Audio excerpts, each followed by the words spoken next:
Okay, now you got us to chapter 14. What are the three chapters where the covenant with Abraham is made? 12, 15, and 17. Yes. What kind of treaties, covenant do we have to do with here? What kind? Your kind. Suzerainty, yes. Thank you. All right, now then.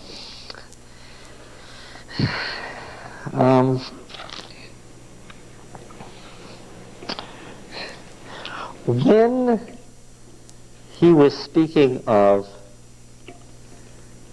Cain and Abel, was he speaking just of Cain and Abel? He was speaking of other things also, wasn't he? What was he speaking of?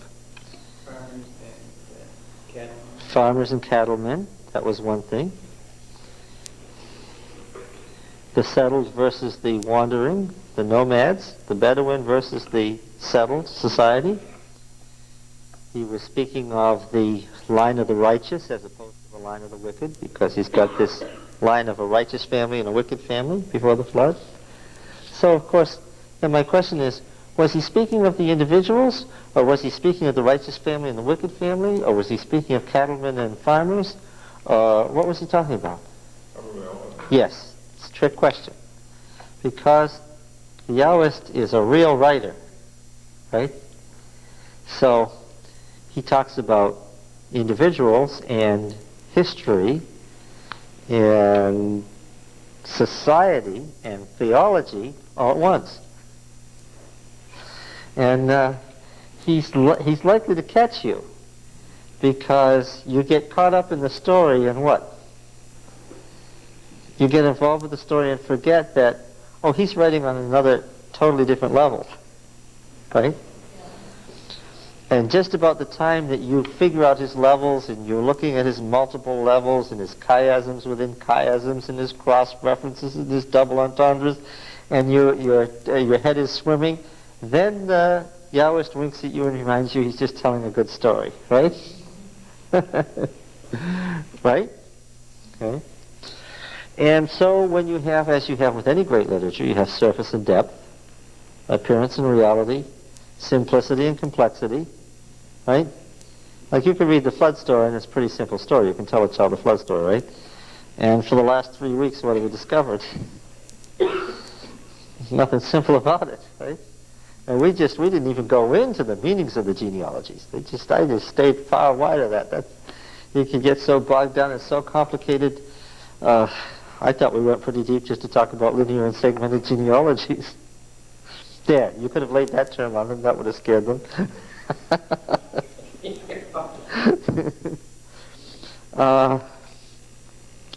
Yes. So now, same thing happens with chapter 12. With chapter 12, you begin with the covenant between Yahweh and Abram, and he's writing about a man, a person, an individual, but yeah, sort of. And what else is he writing about? Abraham is who? Yeah, Abraham is Israel. Abraham is Israel, right? Now, the Yahwist had already done a great achievement in writing the book of Exodus, and then the priest edited it and put the genealogies in and so forth to make the whole thing fit with the other books of the Bible all the way down to the court of David, because, of course, they want it to fit with the great history of... Because eventually Yahwism became a national religion, you understand? It became the state religion eventually, of a state. So it's not surprising that they would go through and edit Abraham into a more royal figure. Why? He is also, who else? He's the head of the state, and therefore he acts as a king. And so when we see him acting as a king, we have to think of who in our mind? David. Yes, we've got to see the justification of the monarchy. Are you following me? Now remember, the monarchy's settled policy was the destruction of the Canaanite civilization, which it conquered. Right? And so, part of what's going to happen is there has to be some explanation for the policy that the only proper way to deal with the Canaanites, the subjugated people, that we're going to single them out and separate them out from other subjugated people like the Philistines, and what are we going to do with the Canaanites? The Philistines live here, the Canaanites live here, and they only live 29 miles apart. But with the Philistines, we're going to bear with them and make them, evangelize them and make them part of our state. And the Philistine army is going to become David's personal army. But with the Canaanites, what are we going to do? We're going to conduct a holy war and kill them. How many of them? All of them, including what? Their children, everybody. Okay? So there has to be some explanation for this amazing policy. All right? So we're back to multiple levels. What? Now, by the way, the antiquity of Genesis, the liberal scholars always want to date it to the time of David or even later, and they want the final editing to be down in the time of the exile in the 6th century. But there's just too much that's antiquated about the book of Genesis to push it very far down. Yes, it has late editing. Why? The older a book is, the more late editing and late words you're going to see in it. Why? They couldn't understand. Yeah, for the same reason that the oldest book in the Bible, Job, has the greatest number of modern words in it. Why? It's too old for anybody to understand it, so what did they do? They updated it. So what does the liberal scholar do? He jumps on that and says, oh, the book of Job is the 5th, 4th, 3rd century BC, because it's got all these Greek words and Greek terms in it. No, that doesn't work. We may not be able to recover what the original book of Job said, but this is evidence not of its lateness, but of its antiquity. Okay. Genesis has been highly edited, that's true, and it has a lot of late words, that's true too, but that's only because it was old. Genesis 14 is an old Akkadian document. It's even old Akkadian. If you translate the Hebrew, the only thing it translates into is old Akkadian. Okay. Some Amorite proud of Abraham wrote this down, not later, Spicer says, than the middle of the 2nd millennium BC. That's not later than the 15th century. That's the time of the Exodus. Okay? Couldn't have been written after around 1500 BC, he says. Okay? Well, then there are things in here like the camels. One of the things that Abraham had was he had camels. And what's the problem? The Arabs didn't bring camels around until the 3rd century BC and start using them widely. Well, did God make camels in the 3rd century BC? No, to say that there weren't camel caravans or that the camels weren't widely used is something utterly different from saying that camels weren't used as domestic animals and used for wealth. They were. Okay? You see my point? Just because Abraham had camels doesn't mean that somebody wrote the story of Abraham down in the 3rd century. These sorts of liberal arguments always seem to rest on the most fallacious presuppositions, as far as I'm concerned. There's something else that's running all through this Abraham story that's important, and that is that the Hurrians were Amorites. And these northern Fertile Crescent people, by the way, Abraham did not come from Ur of the Chaldees. There's a late editorial comment. He came from Ur of the Chaldees. Why did he not come from Ur of the Chaldees? Because in the 19th century there wasn't any Ur of the Chaldees. Who are the Chaldeans? They were a local noble family that appeared about the late 7th, early 6th century BC, who grabbed control of Babylon, fought the Assyrians when the Assyrian Empire was exhausted, and suddenly became the masters of the Neo-Babylonian Empire, lasted about a century and were all killed. Yes, the Chaldean family controlled Ur, and in fact some of the Chaldean kings rebuilt it. But that was the 6th century BC, that was the 500s BC. There was no Ur of the Chaldees because the Chaldean family didn't exist. Okay? He came from Ora, which is the district that Haran was in. Okay? Haran, the capital where they lived. They had moved there when he was a child. They grew up in Ora, the country. And they followed Hurrian Amorite family law. And we have this with Sarah. What does Hurrian family law say about the non-bearing wife? must provide a woman of the slave class to bear children. Hurrian family law says something that Genesis doesn't say, that the child is legally the child of the wife, not the slave. Now, there's something else that's very important, and that is that in Hurrian family law, a man could become in relation to his wife in two ways legally. He could marry her, number one, and he could also adopt her as his sister, number two. As a wife, she had only the rights, duties, and obligations of a wife. But under Hurrian family law, she had much more authority and power, influence, and legal rights if she was also a sister. Right? Now we're told that Sarah was the daughter of Abraham's father. Well, now she may have been biologically his half-sister, but don't bank on it.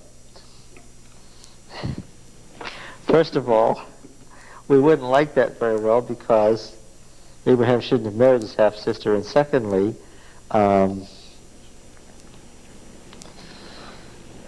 it would present a bad example that disagreed with the laws in Deuteronomy, which forbid such a thing. So, since it's forbidden in Deuteronomy, what's the explanation? Remember, the Aorist presumes the whole system was in existence at the time of Abraham. What's the explanation? She probably was the daughter of his father, legally. Right? Because he adopted her. Or maybe the father had. Maybe at the time the father made the marriage with Abraham and Sarah, he adopted her to give her equal status with his son. Okay? So, the genealogy is probably correct. She was his daughter.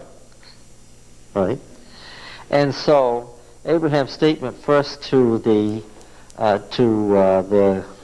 Pharaoh and then to Abimelech was true, that what? She is my sister, legally. And the sister, the wife was dependent on the husband, but the sister wasn't. The wife couldn't necessarily inherit, but the sister could. The wife could be displaced, but the sister couldn't. Why do you allow the sister as Abraham lying? Why have you not? Well, it's a half-truth, isn't it? And every half-truth is a lie, right? Because of the problems that he had in his household. I mean, his purpose in telling the Pharaoh that she was his sister was to clearly imply that she was not what? His wife. Yeah. However, and you can read these in the standard commentaries, you can read the citations of the exact family laws that Sarah was following. As wife and sister, she had the duty to provide the male heir for the husband-brother. It's a double legal obligation. Okay? And God said the succession, he was to become the great nation by which he was going to shape history. Right? So the matter of the succession is very important theologically and also socially. Now you notice that Abraham begins to become wealthy immediately because the blessing is immediate. Right? As soon as the blessing is bestowed, what do you find out about him? He's immensely wealthy. Only from Genesis 14, written from an Amorite outside his own family view, do you find out that he was also militarily powerful. So much so that he didn't want any of the local kings, Canaanite kings, whom God had said were going to be dispossessed, saying that they had made him wealthy. That's why he wouldn't take anything when he won the battle against the other kings. Right? Was Abram not Terah's oldest son, too, so he would have inherited when Terah died? Yes. Which would have made him immensely wealthy. Yes. But the wife, Sarah, would have inherited co-equal with him. Yeah. Because she was the sister. The background of the family law here really enlightens what's going on. It also makes it an even sadder story, because all the burden was on Sarah, in two ways, to get a child for her husband. And since it was her legal obligation, which she could only ignore on pain of death, Since she was already too old to have a child, and since her husband was soon going to be too old, and since it was a biological child that she was responsible for providing, she was stuck. Can you sense the poignancy of her position? You know, we pick on her sometimes, thinking how stupid of her to get this Egyptian maid, which she'd probably gotten as a gift when she was down there in Egypt. How stupid of her to take this Egyptian maid and give her to her husband to have sex with so she could have a child. You think, oh, how could she have been so stupid? But on the other hand, do you think she did this willingly? Why do you think she waited so long? Oh, she must have done this. Oh, absolutely. It must have been the great disaster of her life that she hadn't had a child. Now the Yahwist is subtle. Whenever he's telling a story about a man and a woman, he's talking about the image of God, and as soon as you get to that, remember, the trouble began, they figured out they were naked as soon as they sinned. Whenever you think about the husband and wife that he's going to tell you, and he's going to tell lots of stories about husbands and wives, you have to think of who? Of whom? I can speak English. I just get excited. Who do you have to think of first? If he's going to tell us about Abraham and Sarah at length, and he does, who do we have to think of first? Adam and Eve, because he hasn't talked about a husband and wife since Adam and Eve. Right? Now, make no mistake. He said that one word was the turning point in human history. Wayakel, and he ate. Right? When Eve got Adam to eat, disaster struck, right? Now, he wants you to think of that because he's never far from his theme. Right?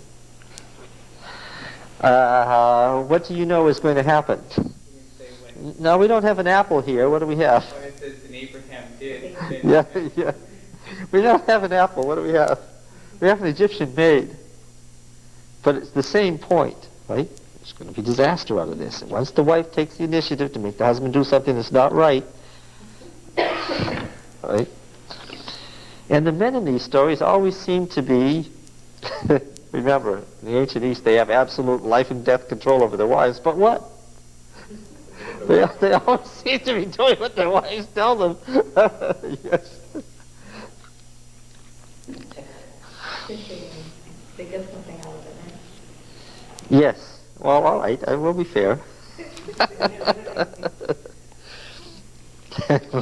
they were looking for reasons here to subjugate their wives, the woman. But that's one of his themes, isn't it? Mm-hmm. Put her in this place. The curse on Eve.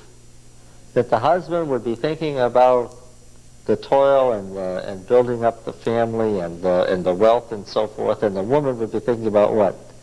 The husband, and they were all going to, and the children, and it was never going to work out satisfactorily for anybody. Mm-hmm. Yes. Now then, there's something else that he wants us to know, and that is that individual decisions, if there's anything in Genesis that comes through loud and clear theologically, it's that individual decisions have far-reaching consequences that just go on and on and on, right? Yeah, well, yeah, Adam makes one decision and then that changes it for everybody. And he has this way of telling you things that seem to be individual, personal, private. He seems to be telling stories about people, but he isn't. He's telling stories about human history. Abraham is going to make a mistake here, and what's going to happen? And now we're going to have the Arabs, right? And already in the 15th century when Moses is writing, he's already telling you the Arabs are a major force in human history. And this is what? This is the direct result of Abraham's mistake, another bad choice that's going to have permanent consequences. Do you get the impression that the Ishmaelites are ever going to go away? Oh no, because the angel of Yahweh promises. Hagar what? That the, oh yes, that's right. A great nation. When Saddam Hussein talks about the Arab nation, you've got to remember that the Arabs accept the Old Testament as scripture. and that and large parts of the Old Testament are incorporated into the Quran. All right. It's funny how this could be so contemporary. Yeah. Now then, where does another individual decision end up affecting human history? Well, they become so immensely wealthy that now there's a problem between the wealth of two members of the family of Israel. This isn't far away from how Ephraim fights with Manasseh and Manasseh fights with Judah, right? You got the later history in mind, right? Okay, so again, he's speaking to the contemporary problem that they had in the monarchy of how do you keep God's people together when they're competing with each other all the time. Lot makes what appears to be an individual private decision. Abraham says they're standing on the heights of Bethel, and I stood right there, and you can look down into the Jordan Valley. You can look 100 miles in either direction. Tremendously dramatic spot. You know, there's no place on earth where you can look nearly a mile down and 100 miles in either direction and not be, sense the drama of it, right? It says, well, you know, it's not working, we can't go any further together. You choose, you go whichever way, to the left or the right, which means north or south, and I'll go the opposite. And Lot makes a decision to go down into the, you know pita bread, the Syrian bread, the flat bread? It's the word for that. That's why it says the circle of the Jordan. They translate it by one of the qualities of the bread, not the other. The bread is not only circular, what else is it? It's flat. They translate it the wrong way. It's not the circle of the Jordan, because the Jordan doesn't go to circle. It's what? It's flat down there. It's really flat. You might as well be in Nebraska. It's mountainous terrain on other sides, and you get down to the valley, it's flat. So he went down, and it's warm. So he went down there, and that appears to be a very personal decision that just has to do with his own private whim and choice. But what he's really talking about is the origin of the Moabites and the Ammonites, right? And this is also the setting for what he's going to say about the Canaanites, right? We've already seen in how Shem and Japheth dealt with the sexual crime checked as the opposite to the sexual crime unchecked, right? That it wasn't really Ham he was after. Who was it that he was after? Canaan. And Canaan is to be linked because it's the same name as what? It's just a dot they put in the final letter to reduplicate it. It's the same name as Cain. It's the same syllables exactly. So the mark on Cain was a disaster. Canaan, the son of Ham, was this disaster. Yeah.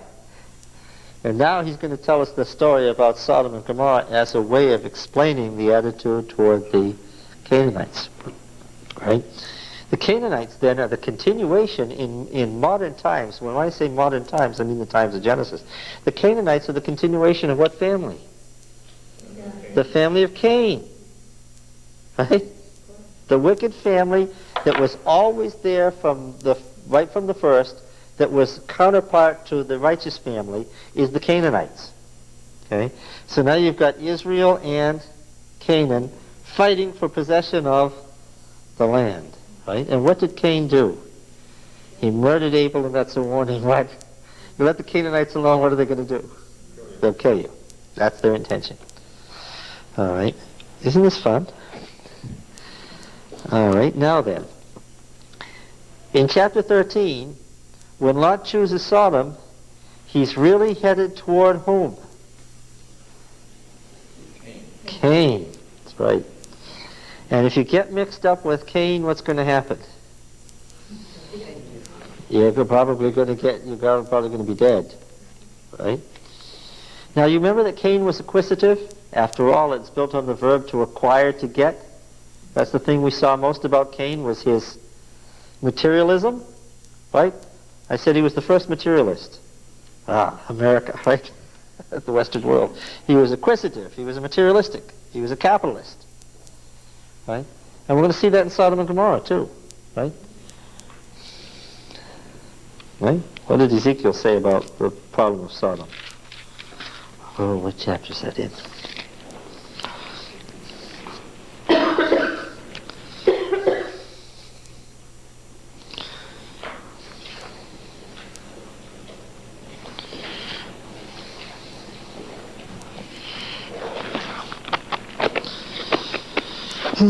I'm not finding it, but anyway, it was exactly that. It was that the sin of Sodom was that it was wealthy, it had surfeit of time and ease and pleasure, it had too much of everything.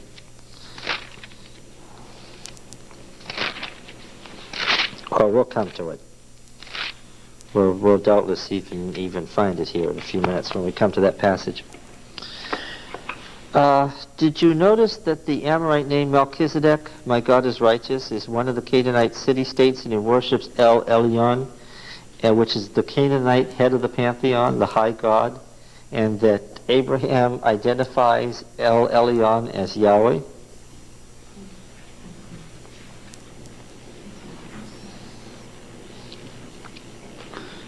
Right?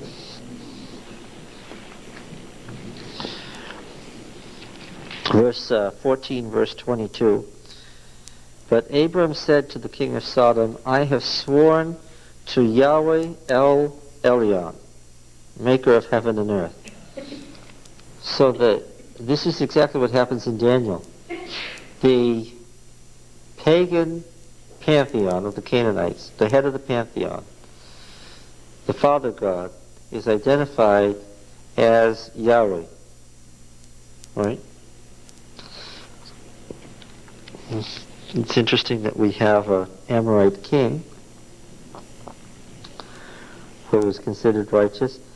Did you notice, too, that Abraham seemed to have no argument with the kings of Sodom and Gomorrah and the other cities of the plain?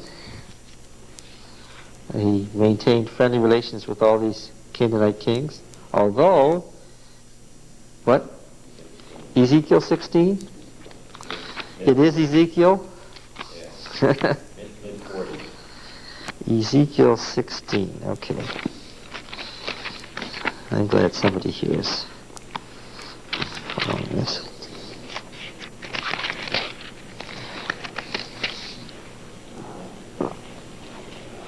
Mid-40s?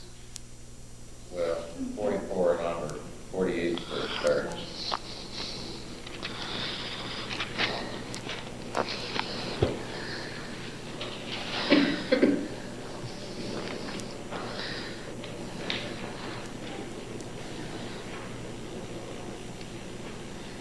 Pride, surfers of food, prosper, disease. Yes, yeah, okay. We better read it since you found it. Let's see, where shall we begin? Verse 43. 43, yes. Have you not committed lewdness in addition to all your abominations? And abominations is a technical term in Leviticus for practices of the pagan nations, particularly the practices of the Canaanites, right? To say it is an abomination means it's something that the Canaanites do to worship their gods, and therefore it's something worthy of destruction. You can't do that. It's an act of worship that they're after. Okay? Behold, like everyone who uses proverbs will use this proverb about you, like mother, like daughter. You are the daughter of your mother who loathed your husband and her children, and you are the sister of your sisters who loathed their husbands and their children. And I think it might help if we knew who he was talking to here. This is the thing against Jerusalem. Okay. Your mother was a Hittite and your father an Amorite. Okay. This shows us that Hurrian family law would indeed be practiced in Palestine. Jerusalem was founded by Hittites and Amorites. The Hittites were central Turkey, and the Hurrians were southeastern Turkey, near the top of Syria. And your elder sister is Samaria, who lived with the daughters to the north of you, and your younger sister, who lived to the south of you, is Sodom and her daughters. Now this is talking historically. Jerusalem was founded before Sodom, right? It's talking about the southward migration of these peoples and the founding of these cities. Yet you were not content to walk in their ways or do according to their abominations. Within a very little time you were more corrupt than they in all your ways. As I live, says the Lord God, your sister Sodom and her daughters have not done as you and your daughters have done. Sodom and her daughters, of course, the city-state surrounding in the plain. Behold, this was the guilt of your sister Sodom. She and her daughters had pride, surfeit of food. What does the word surfeit mean? Too much, yes, right. Too much food and prosperous ease, but did not aid the poor and needy. They were haughty and came to do abominable things before me. Notice, isn't that interesting what the progression is? Pride, too much food, prosperous ease, didn't aid the poor and needy. Therefore they were haughty and came to do abominable things before me. Therefore I have removed them when I saw it. Samaria has not committed half your sins. And of course he's talking to Jerusalem about cities and capitals of nations that were destroyed by God. All right. Now then,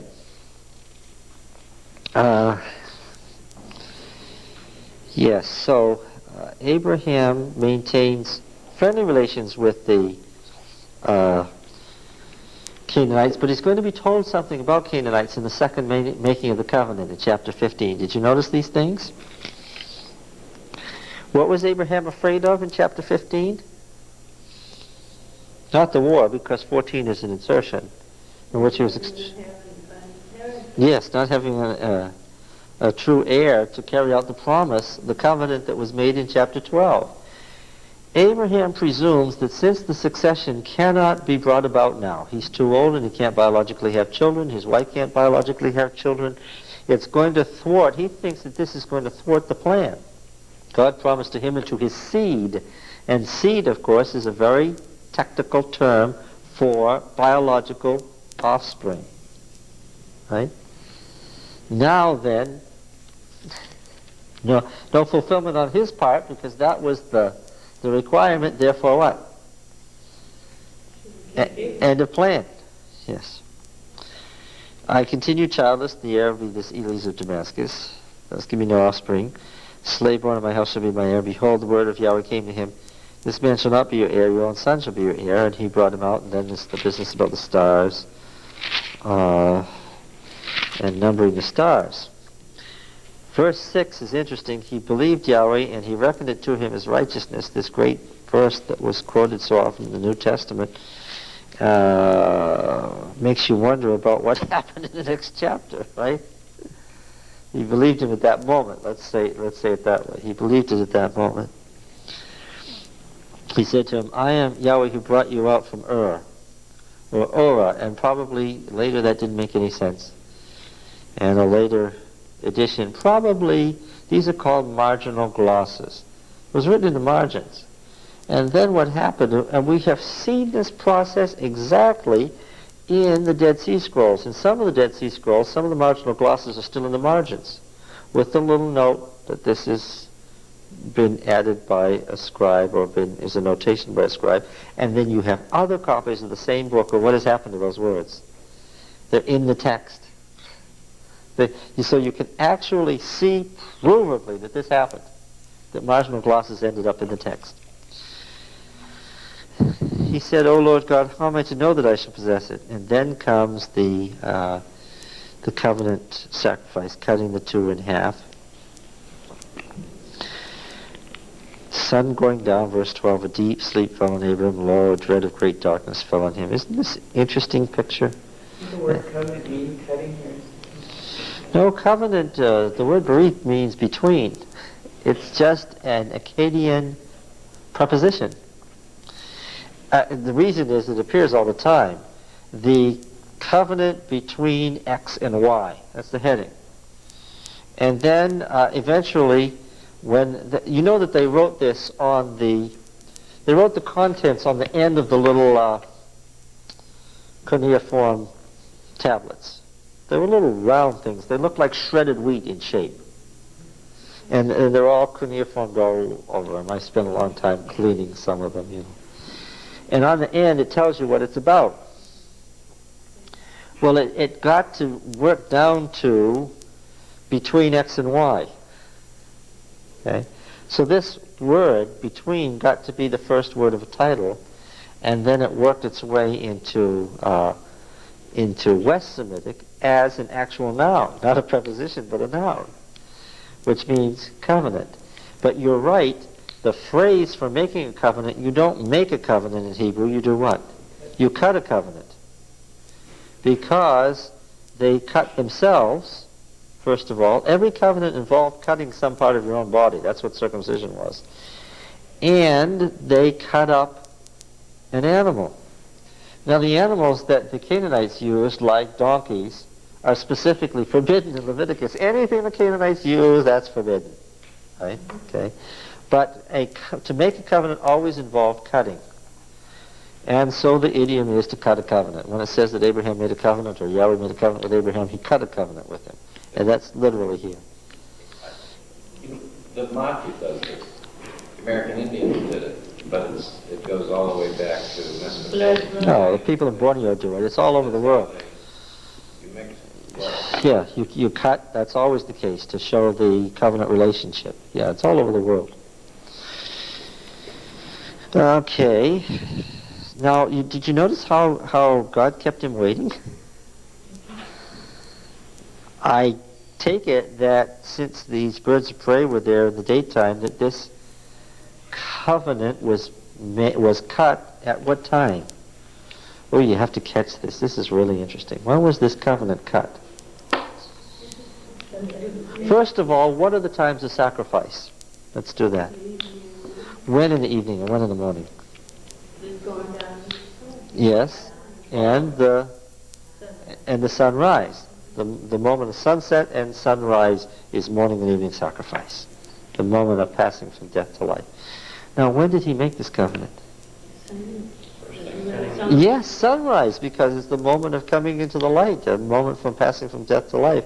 And God was supposed to appear as the other part of the maker of the covenant, and what? And he didn't. And the sun went up, and what's Abraham doing?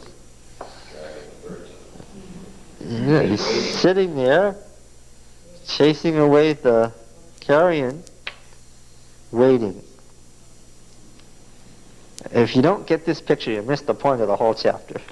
And he sits there what? All day. Well, I suppose if God didn't come at the morning sacrifice, what would I expect? Oh, well, when the sun goes down, he'll be here. Because that's the next time you make a sacrifice.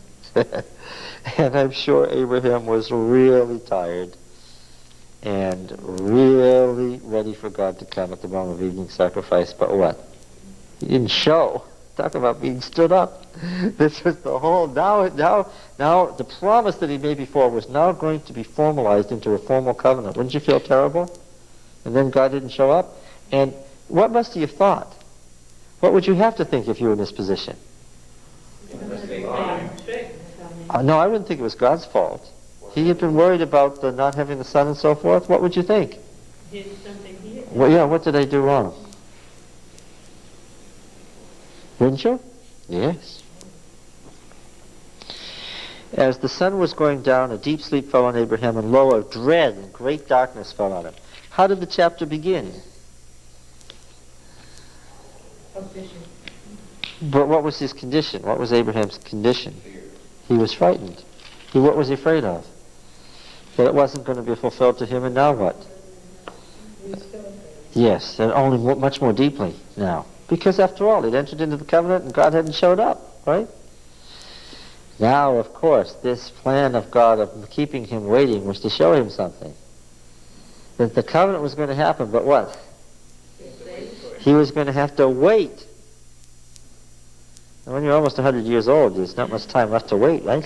Well, he did wait a long time. He was waiting each time. Oh. Yeah, but apparently, have you gotten the impression that he hasn't waited long enough? Yeah. God's going to test his faith further and make him wait longer. That's right. This is character building. What an awful thing.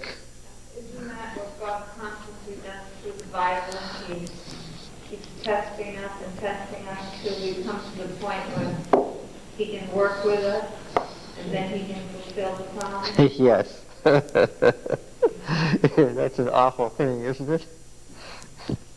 And we're fuming all the time. Is he also saying something to Abraham like your weakness is impulsiveness? Oh, I think it was. The next chapter proves it. Patience? Yeah. Do you know how much time is left before the child of promise is born? Now then, look at this deep darkness fell on Abram, dread and great darkness fell on him. Then Yahweh said to Abraham, and this is all happening in a visionary experience, isn't it? Know of a certainty that your descendants will be sojourners in the land that is not theirs, and will be slaves there, and will be oppressed for the next 4 cycles. Now the word door means circle. And of course, where time is cyclic, it means 4 time cycles. And by extension, it came to mean generations. But, of course, the Exodus wasn't 4 generations later, was it? Abraham, Isaac, Jacob, right? The 12 sons of Jacob. The next generation, right? But actually, it was longer than that. Now, whatever Abraham took to mean a cycle, right? It took longer than Abraham suspected from this verse, however. Right? Now, this is a statement about the delay of the fulfillment that they would possess the land and become a great nation. It's going to be delayed for a long time. This looks like it says 400 years, though, in that 4 cycles. Yeah, but the words 400 years aren't there. It's 4 door, generations, D-O-R. What do other Bibles say? Do they all say 400 years? Well, I'm looking at my Hebrew, and it looks like it's... In at least 400 years. Yeah. Shana, that's years. Yes. But May, This is in the 4th generation. In the 4th generation. Let's see. It is verse 14. Yeah, well. Mm-hmm. And here is the next verse says, and they shall come back, well, part of that verse, and they shall come back here in the 4th generation, but the iniquity of the Amorites is not yet complete. Yeah. So it sounds like it's not because it's something that just Abraham was doing, but he was teaching someone else something too. Yes, right. I just want to read the footnotes here.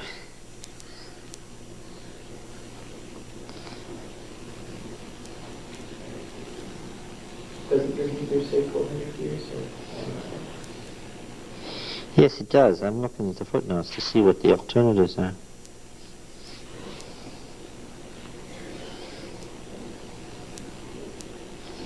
Let's see, in verse 16 it says 4th.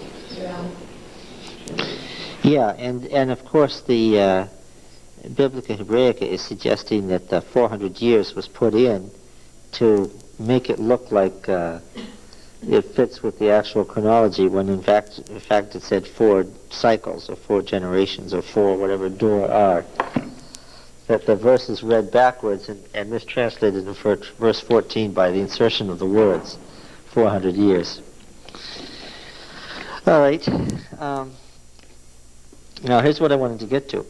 As for yourself, you shall go to your fathers in peace and be buried in good old age, and they shall come back here in the 4th generation, for the iniquity of the Amorites is not yet complete. Saying that what's going to happen to these Amorite city-states? That they have a period of probation, after which what? Yeah. When the sun had gone down and it was very dark, and it reads literally very dark. What's the point there? It was not the time of the evening sacrifice. It was long past it. Abraham had to wait in the darkness, and the darkness was a symbol of his dread that had fallen on him. The covenant was finally made, and the appearance of the smoking fire pot and the flaming torch, which sets fire to the sacrifice. God, of course, the smoking fire pot and flaming torch are being held by somebody, but you don't see who it's being held by. God is present but unseen. That's point 2. All this appearance has been envisioned, but in actuality, what does Abraham see? He does not see Yahweh. Because, in fact, if you want to be technical about it, nobody has seen Yahweh since before the flood. Whenever Yahweh appears from now on, how does he appear? Appears as the angel of the Lord in a, in whatever form they're familiar with. He never appears as Yahweh himself. Why? It's always mediated through a familiar form now. He's withdrawn from that? Yes, he has withdrawn from man. And it's only in Exodus that we find out why. Now, man is in the condition that what? The presence of Yahweh now would what? Destroy him. Now he's declined to the point where Cain could talk to Yahweh, even though he was Cain, and still make it. But now, Yahweh's presence would kill. So now it's always mediated. It's only in Moses that God can be seen. Well, because Father back he says, my anger shall not always, after the flood, he said he would never destroy man again. Right. By flood, so I guess his anger sort of abated, but he just withdrew so he wouldn't. So he wouldn't destroy, that's right. Now then about Hagar. We left Hagar with the angel of the Lord, and we've already said all of this that happened here seems to be a personal story and an interesting one, and it's all rather poignant. How she finally gives the maid becomes contemptuous of her. Legally the child is hers, but it's obviously not the answer. Abraham does nothing to stop the contempt that's going on. Sarah holds who responsible for this treatment? Who does she hold responsible for it? Abraham. He still does nothing after her complaint. She gets distracted to the point where she can't control herself, and she beats it. She physically beats the maid. After this beating, the maid, what? She's pregnant. Oh, what a story. The maid runs away, right? And then the angel of the Lord. And we've already seen in some of these passages, the angel of the Lord is what? Is Yahweh himself giving a message in a form that the person relates to. She thought this was who? Who? This had to be, she's at an oasis, this had to be the keeper of the spring. She finds out it's not. Would we particularly identify this as being Christ, or would we think of Christ as being the angel of the Lord to the people? Or would we just say... Well, you don't transfer titles in the Bible. If you start out with angel of the Lord in Genesis, and the concept grows, you find out who the angel of the Lord is as you go on, but it's not a different person. It's always the same being. And yeah, we identify it with Christ. Sure, because which member of the Godhead, remember when we're talking about the Trinity? Which member of the Godhead always comes in the form of the people, the creatures? Christ. Now, she has some hard things to deal with too. The angel of the Lord said to her, return to your mistress and submit to her. What do you think would be the last impulse Hagar would have? She's unsure. She's on her way. Now you need a good Bible atlas, friends. You need a good Bible atlas. What was that one we used? That's the Macmillan Bible Atlas. Boy, that's far and away superior to any other Bible atlas I've ever seen. If you realize she's on her way to Egypt, so what's she going to do? She's going home. She was a slave, dragged away from Egypt. She's going to go home. Do you think she had any impulse to turn around and put Egypt to her back and go back to this woman? Absolutely. Oh, boy, this is a hard thing here. Return to your mistress and submit to her. The angel of the Lord also said to her, I will greatly multiply your descendants so that they cannot be numbered for multitude. And did you notice that was the same, one of the same phrases that we had? Abraham, yes. The angel of Yahweh said to her, behold, you are with child and shall bear a son. We have this phrase again and again. It comes all the way down to Elizabeth and Mary, doesn't it? You shall call his name Ishmael. And what does that mean? Shema, of course, is the verb to hear. Well, it isn't Yahweh, it's El. God hears, because Yahweh has given heed to your affliction. He shall be a wild ass of a man, a wild ass. His hand against every man, and every man's hand against him. And he shall dwell over against all his kinsmen. Makes you think of whom? Huh?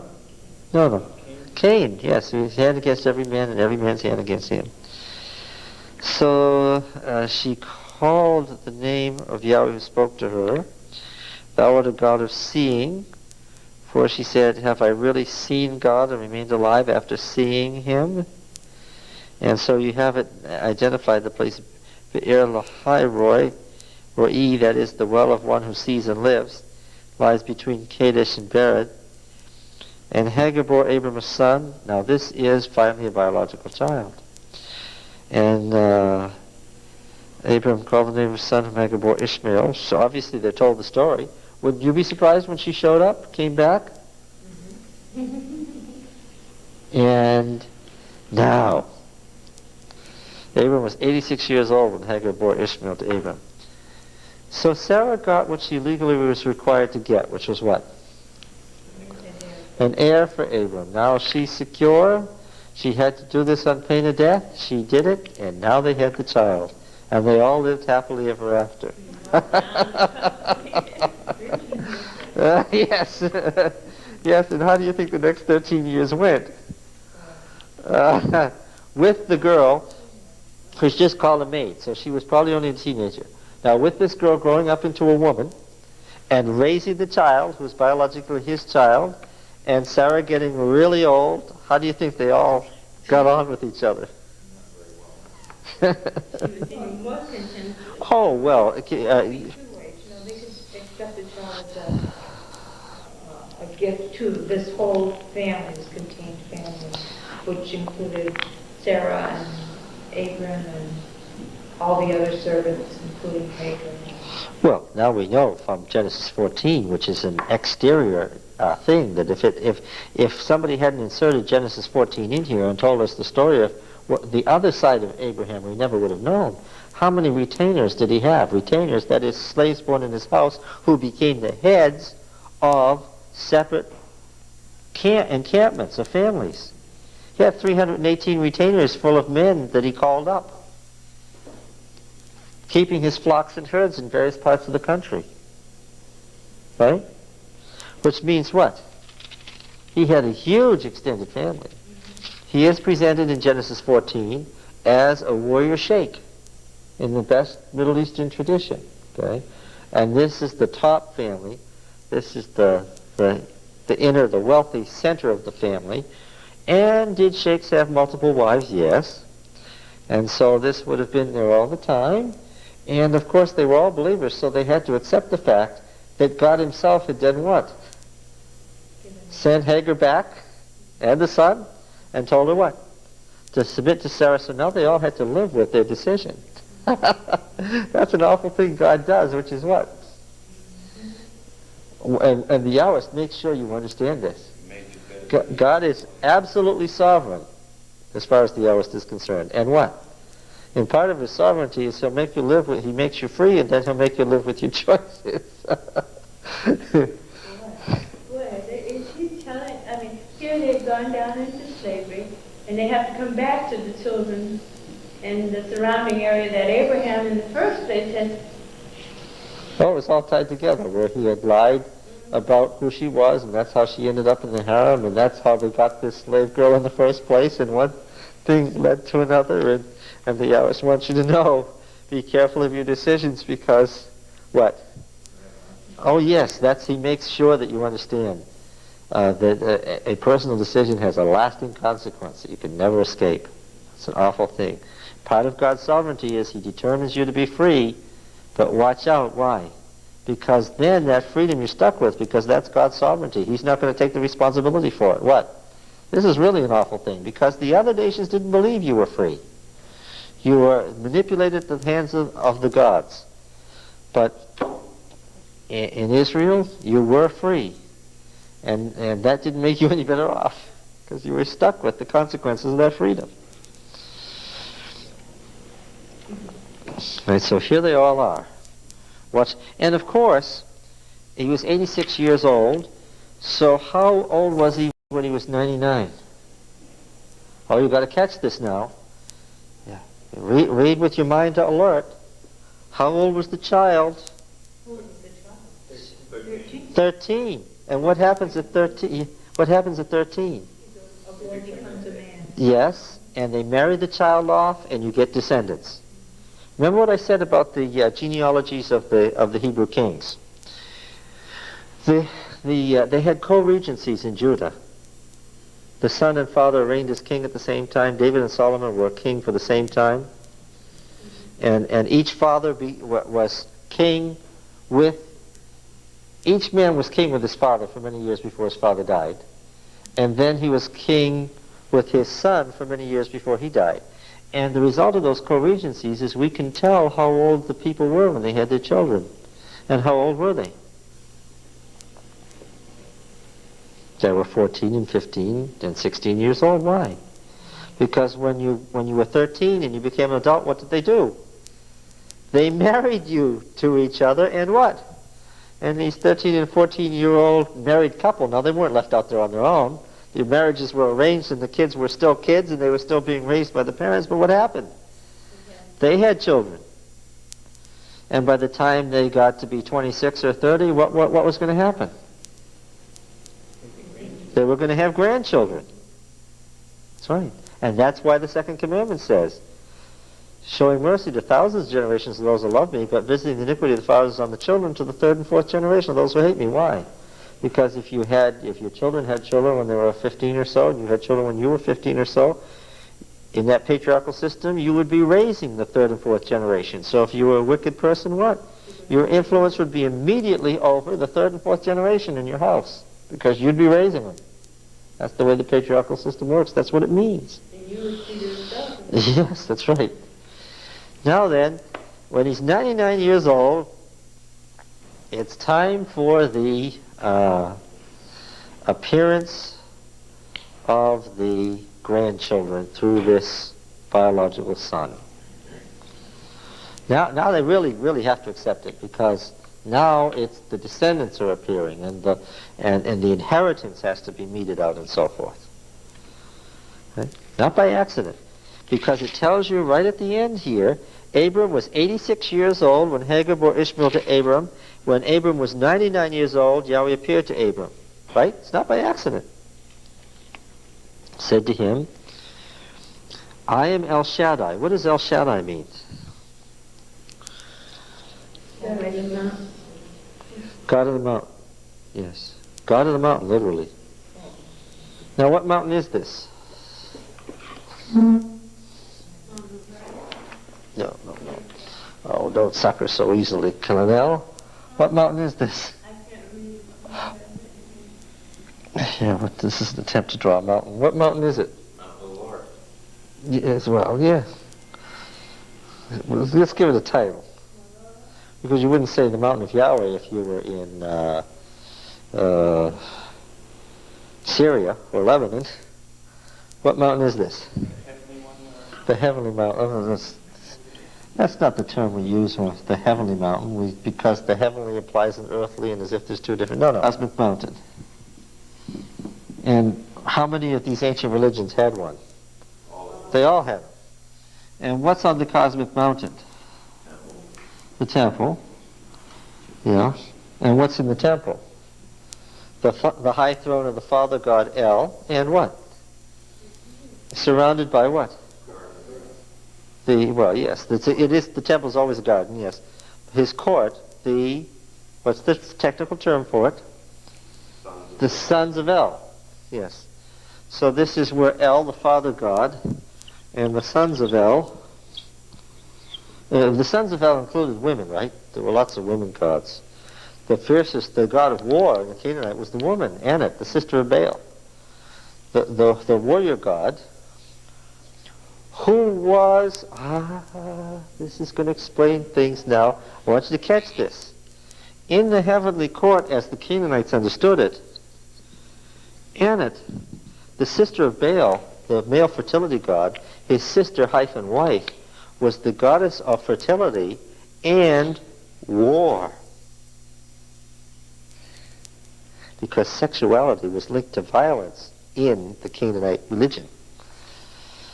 I'm going to get to that closely. Now, is this found in some of the mythical stories? Yeah, oh yeah. You know, you read the Ugaritic texts, and you read the war of Baal and Mot, and this is where the phrase came from. Remember, I was telling you at the beginning, lift up your heads, O ye gods, and be ye lift up, ye everlasting beings, and the King of Glory will come in. And they answer, who is the King of Glory?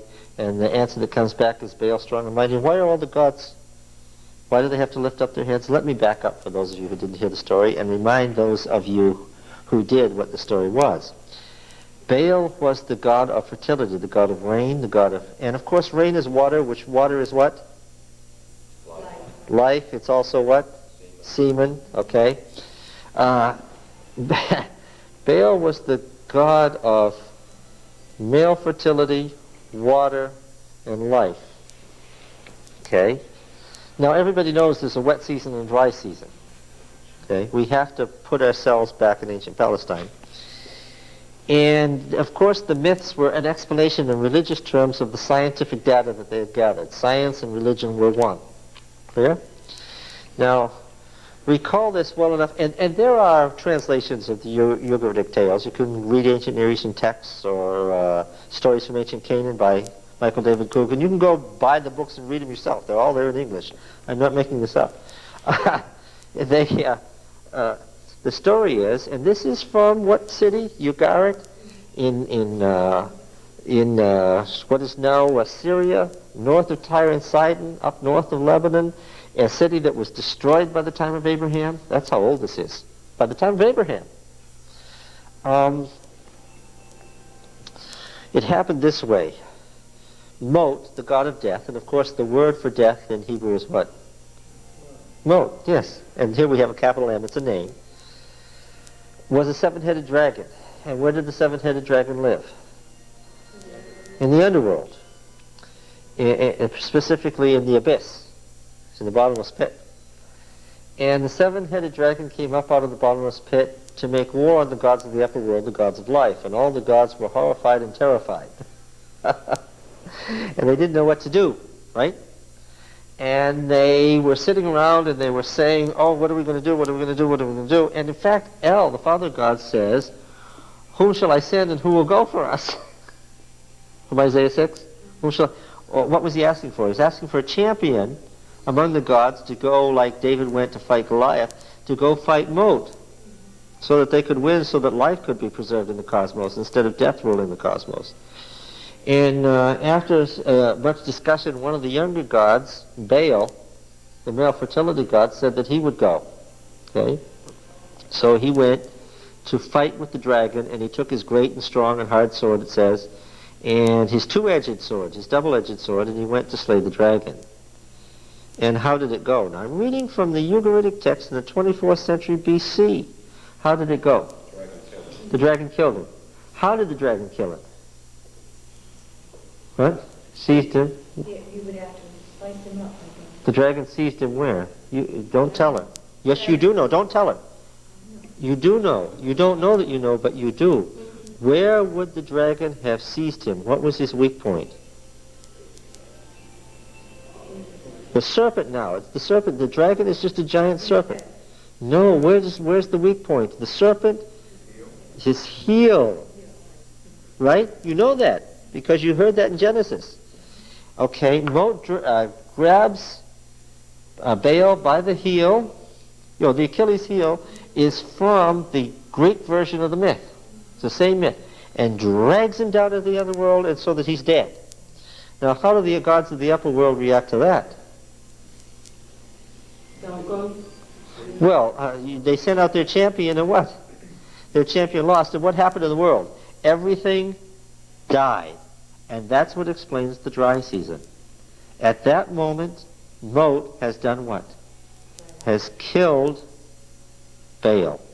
Are there any rains? No. Everything dies. Why? Because Mot, the god of death, is in control of the cosmos. Remember, this is all cyclic. It happens over and over again. Now then, the gods were all crying. And so much so that it mentions that they had to cry, right? They had to weep, to mourn. They had their heads down between their legs. The tears were running down between their knees, right down to their ankles. It tells the whole story of how they were crying great tears. And Anat, the goddess of love and war, decided that she'd had enough of this.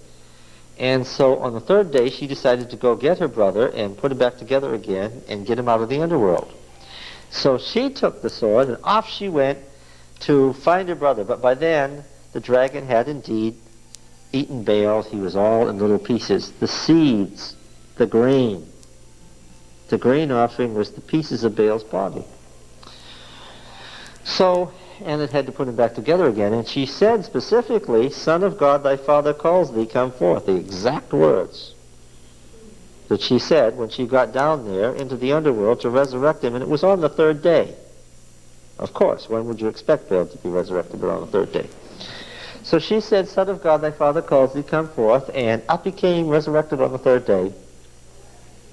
Remind you now, this is the 24th century BC in Canaan. Up he comes. Now the gods didn't know this had happened. They were still weeping. So as Anat and Baal approached the cosmic mountain, where the gods are all mourning and weeping, what are they told? Lift up your heads, O ye gods, and be ye lift up, ye ancient beings, and the King of glory shall come in. Absolute words. I'm not making this up. And then what happened? The gods all lift up their heads in surprise, and it tells how they're shocked and amazed. And what are they saying?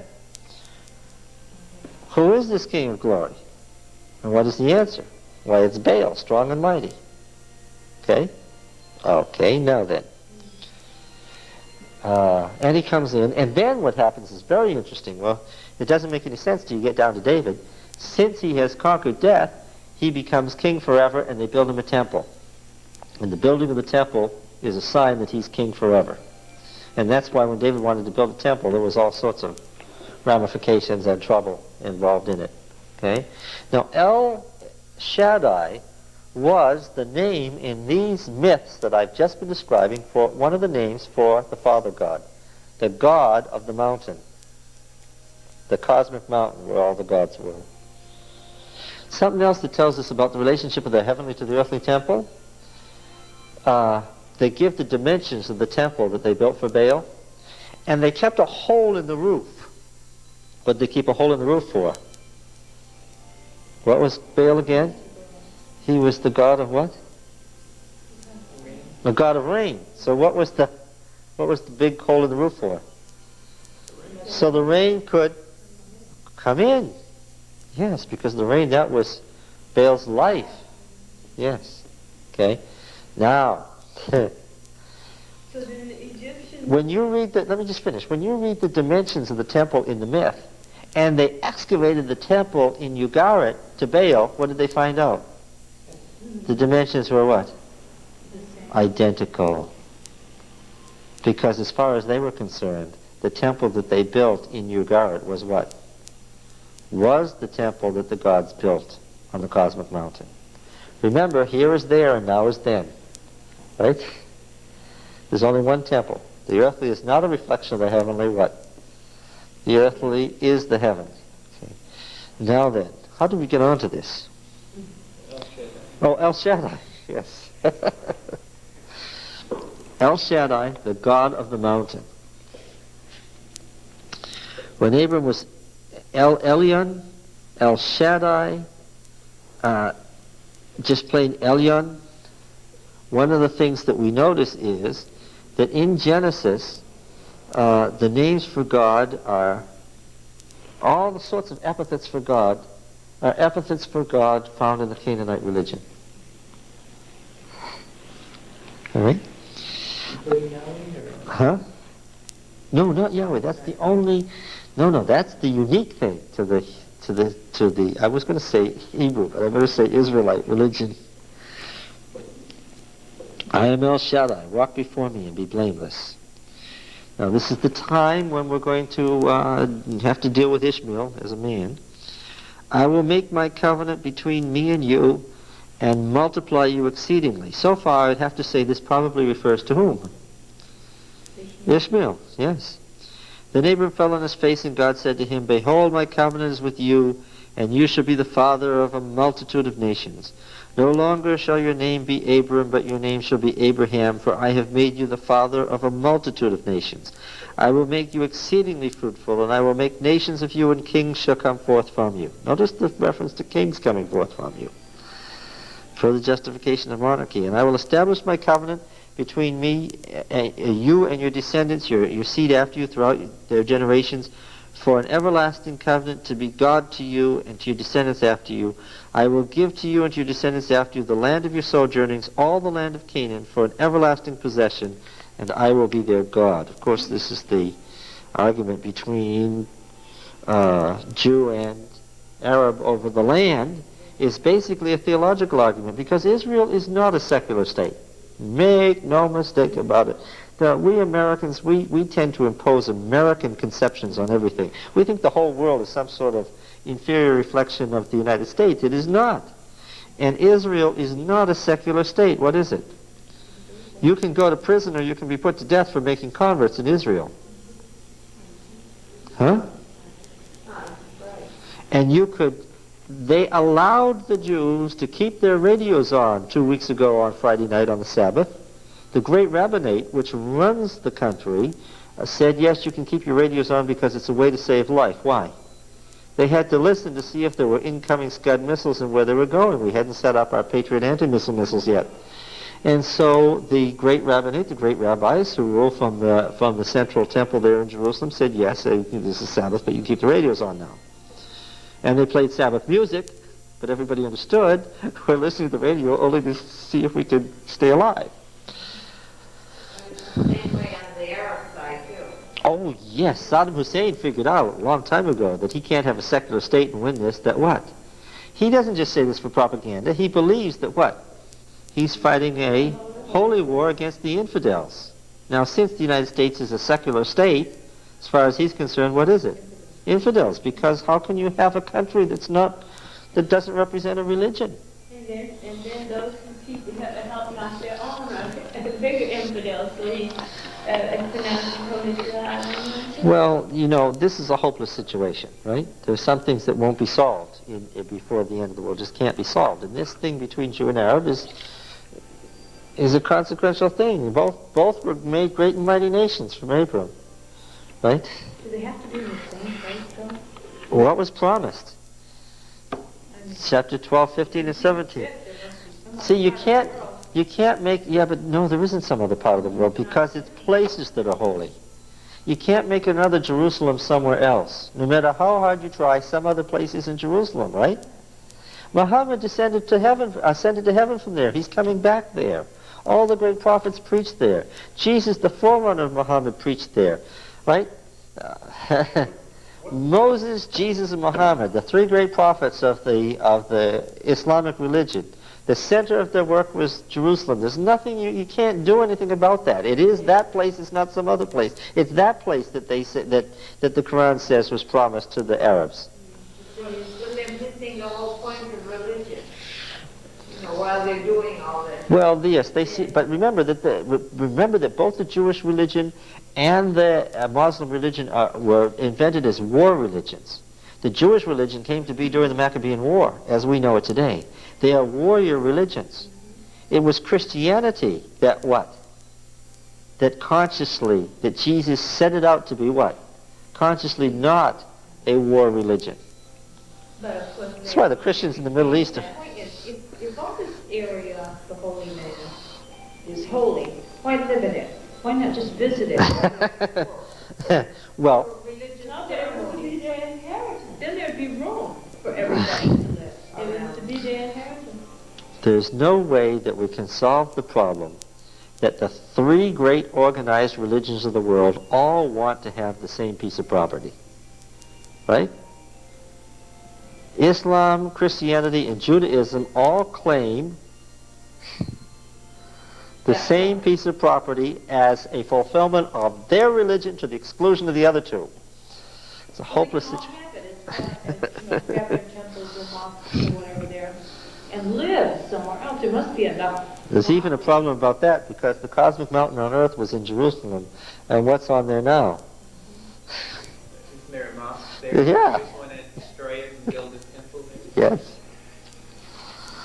There has to be, I mean, there has to be some But it rational way to get out of that. No, it hasn't happened in some Second thousand time years. No, it's worse rather than better. No. Yes, and this passage here is very, very much to the point because it's a passage that they all point to. And God said to Abram, "As for you, you shall keep my covenant, you and your descendants after you throughout their generations. This is my covenant, which you shall keep between me and you and your descendants after you. Every male among you shall be circumcised. Be circumcised in the flesh of your foreskins. It shall be a sign of the covenant between me and you. He that's 8 days old among you shall be circumcised, every male throughout your generations, whether born in your house or bought with your money from any foreigner who is not of your offspring. Both the freeborn and the slave shall be circumcised. So shall my covenant be in your flesh as an everlasting covenant. Any uncircumcised male who is not circumcised, the flesh of his foreskin shall be cut off from his people. He has broken my covenant." God said to Abraham, "As for Sarah your wife, you shall not call her name Sarai, but Sarah shall be her name. I will bless her, and moreover, I will give you a son by her." Okay, this is the first time we have the promised son. Yes, "I will bless her, and she shall be a mother of nations. Kings of peoples shall come from her." Then Abram fell on his face and laughed, and said to himself, "Shall a child be born to a man who is 100 years old? Shall Sarah, who is 90 years old, bear a child?" And Abraham said to God, "Oh, that Ishmael might live in thy sight." After these 14 years, and it's time for the child to become an adult, Abraham has clearly what? He has finally accepted that the child is Ishmael. Just about the time that he becomes reconciled to that fact, what does God tell him? That is not it. Well, Abraham felt a bit tired of all the bickering. Yes, I'm sure. And they had come apparently to the point where everybody could accept that the child was 14 and becoming a man, and he was the child of promise, and he was going to inherit. And just at that moment, God decides to tell him what? Oh, the irony of it is tremendous. Then God tells him no. Mm-mm. But this means, he probably knows that this means he has to banish him. He's not. Well, yes. Oh, you're right. I'm sure as he thought about the consequences, he realized now there was going to be a real problem for Ishmael. Because he said, "Oh, that Ishmael might live before you," he was still kind of bringing it up to God. Yes. Reconsider. Yes. God said, "No. But Sarah, your wife, shall bear you a son, and you shall call his name Isaac," which means, Isaac means he laughed. It doesn't say he laughed out loud. What does it say? What does it say? He disbelieved, probably. He laughed in his heart. He laughed. Yes, I mean, that's just laughing. but he didn't do it openly. Well, Sarah also laughed later. Oh, but that's further. That's going to be a development of the theme. The point is that he laughed inside, and God said, "Okay, so you'll name him." He laughed. Must have surprised Abraham because he knew he had to know why God said that. Yes, because he knew that God was reading his interior reaction. "I will establish my covenant with him as an everlasting covenant for his descendants after him. As for Ishmael, I have heard you. Behold, I will bless him and make him fruitful and multiply him exceedingly. He shall be the father of 12 princes, and I will make him a great nation. But I will establish my covenant with Isaac, whom Sarah shall bear to you at this season next year." Do you get the sense of Yahweh's authority that always comes through? It's what? What's the point? No more what? Yeah, that's it. No more argument. This is the way it is. Don't go messing around anymore. gonna be I'll Yes. take care of it. Yes, okay? yes. Whether you want it to be or not. When he had finished talking with him, God went up from Abraham. Then Abraham took Ishmael his son, and all the slaves born in his house, bought with money every male among the men of Abraham's house, and he circumcised the flesh of their foreskins that very day, as God had said to him. Abraham was 99 years old when he was circumcised in the flesh of his foreskin. Ishmael, his son, was 13 years old when he was circumcised in the flesh of his foreskin. That very day, Abraham and his son Ishmael were circumcised, and all the men of his house, those who were in his house and those who were bought with money from foreigner, circumcised with him. Now you understand that this is a story complete unto itself, but you've already figured out when you're reading Genesis that every story, though complete unto itself, has a way of what? Being the setting for what? Yes, for what's about to come. Yes. You know that you're never quite done. Right? Because that's an end, but it's not an end. And, or so, Yahweh appeared to him by the oaks of Mamre. Now this is oaks, this is the sacred terebinth trees here. As he sat at the door of his tent in the heat of the day. He lifted up his eyes and looked, and behold, 3 men stood in front of him. When he saw them, he ran from the tent door to meet them. Now, you see, the narrator is a sharp narrator. He's already let us in on the fact that it's what? Yahweh and his, of course, 2 assistants, who are what? What did we already say? We've already gone over this. The 2 are what? The sons of God that are in charge of those cities. Of those cities. Those particular cities. Because this is really a what? This is a, what kind of a scene? A judgment scene, yes. All right. Now the scribes, by the way, changed this 3 men stood in front of him to he stood in front of 3 men. Why? All the way through here, they're upset with the story because God is on Abraham's property and God is the guest, and so God is presented as the inferior. The scribes couldn't have that, so they changed it around to say that Abraham was standing in front of God because they didn't like the way it read. Because this is the Masoretic text, this is the Babylonian text, the oldest and purest text. We've got the Palestinian and we've got the Greek, the Egyptian text, and those read the other way. All right. The Masoretic text isn't clearest purest in all places. There are errors, and you can pick those up by reading. But when there's obvious changes motivated by theology, you can see those fairly easily. Are there English translations of these other? Yes, there are. Good question. Yes, you can read the Septuagint in English. There's a book entitled the Septuagint in English, and you can read the Samaritan Pentateuch in English. And then typical Middle Eastern talk, my Lord, if I found favor in your sight, do not pass your servant. Let a little water be brought, and wash your feet, and rest yourselves under the tree, while I fetch a morsel of bread. Do you notice this Middle Eastern talk? I'll get a little bit of water and I'll get you a morsel of bread. It's not going to be any trouble. I'm just going to get a morsel of bread that you may refresh yourselves. And after that you pass on, since you've come to your slave. Right? This is typical Middle Eastern talk. And they really do talk this way, and it really is your duty to respond as a guest to whatever they have to offer, because offering assistance to the guest is very important. So they said, do as you've said. And Abraham hastened into the tent to Sarah and said, make ready quickly 3 measures of fine meal and knead it, right? He's got about a pound of flour here. Knead it and make cakes. And Abraham ran to the herd and took a calf. Now this is the morsel, right? Tender and good, and gave it to his servant who hastened to prepare it. Now this takes a while. He's preparing a feast. This takes a while. Then he took curds and milk and the calf which he prepared and set it before them, and he stood by them under the tree while they ate. Now this is in the sacred grove. He hasn't caught on yet, right? That's the irony of the scene. He hasn't, because he's been having all these visionary experiences. He's seen God in vision many times, but what? He hasn't seen him out walking around in the daylight. They said to him, and here's where it turns ominous, where is Sarah, your wife? First, they refer to her by the new name. And secondly, they obviously know an awful lot about him personally to have knowledge of his wife. It's very ominous because among the Canaanites, if the guest asks for your wife, then what? Then what? Sex for the wife. She's 100 years old. She's 90 years old now, right? He said she's in the tent. And Yahweh said, I will surely return to you in the spring. Now the spring is the time of lambing, right? When all the lambs that have been fertilized are born.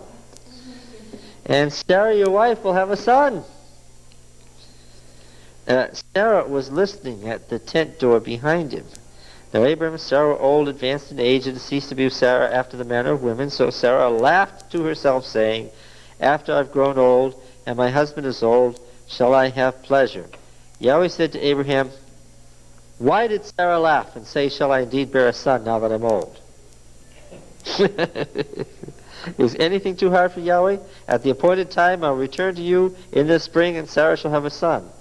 But Sarah denied, saying, I did not laugh. She's standing behind the door, right? She speaks out loud, and I did not laugh, for she was afraid. But he said, no, but you did laugh. This leads me to believe that what had happened to the promise made to Abraham a year before that he was going to have a son. He had joyfully gone home and not done something. So you have to be reminded. Reminded? She's not being reminded here. He's being reminded, but what? He didn't do what he needs to do. No, but I don't think you catch it. In her reaction, I can tell that her reaction is fresh.